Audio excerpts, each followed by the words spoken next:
After a prolonged absence from YouTube and after having several scotch and whiskeys under my belt, I felt it my duty to come forward and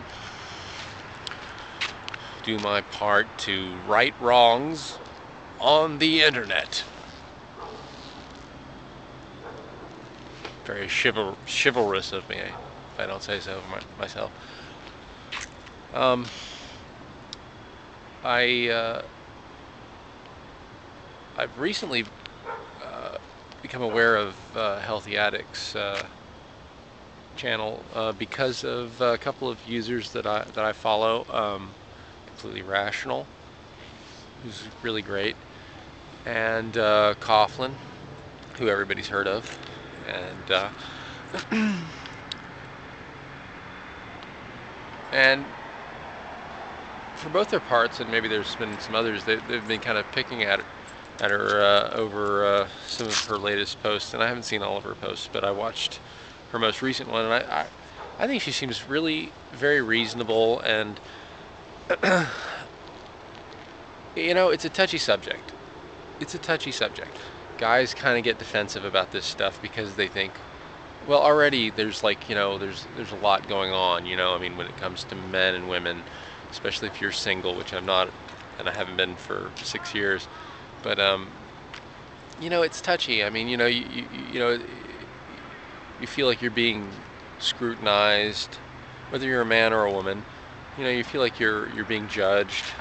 Um, you know, you're on the spot, whether you're on a first date or whatever. You know, you kind of feel self-conscious. So when people bring up things that have to do with sex, sexism, you know, people get touchy, but that doesn't mean that, you know, I mean, this isn't a binary thing. I mean, you know, it's a historic thing. Um, you know, people are,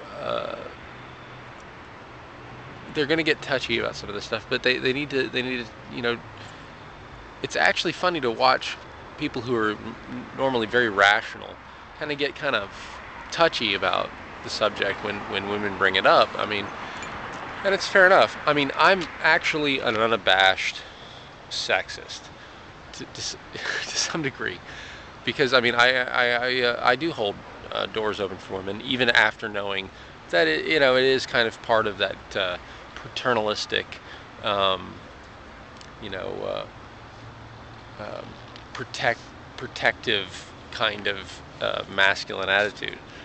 So I'm guilty. I mean, I'm a bad boy, and I mean, you said, of course, Healthy Addict. You pointed out that it's not, doesn't necessarily indicate that it's, you know, you're a bad person for doing that. Um, well, did I mention I've been drinking a lot of scotch? Um, what I'm trying to say is that what I'm trying to say is I'm a man's man. You know, I'm an old school kind of dude, and so, you know, I mean, I was brought up a certain way, and I do kind of tend to do these different things, but I'm not averse to learning.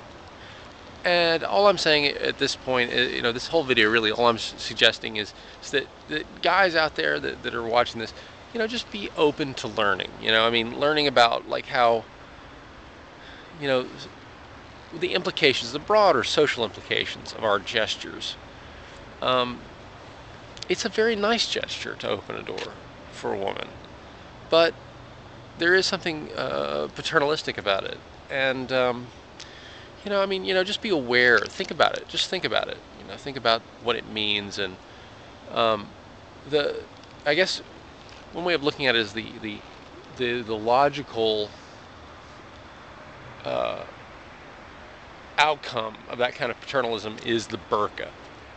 Um, and many people who've been following my channel for any length of time know that you know, I'm deeply concerned about Islamophobia and discrimination against Muslims. So I'm not bringing it up to pillar Muslims, but I'm just saying the burqa is an extreme case of paternalism.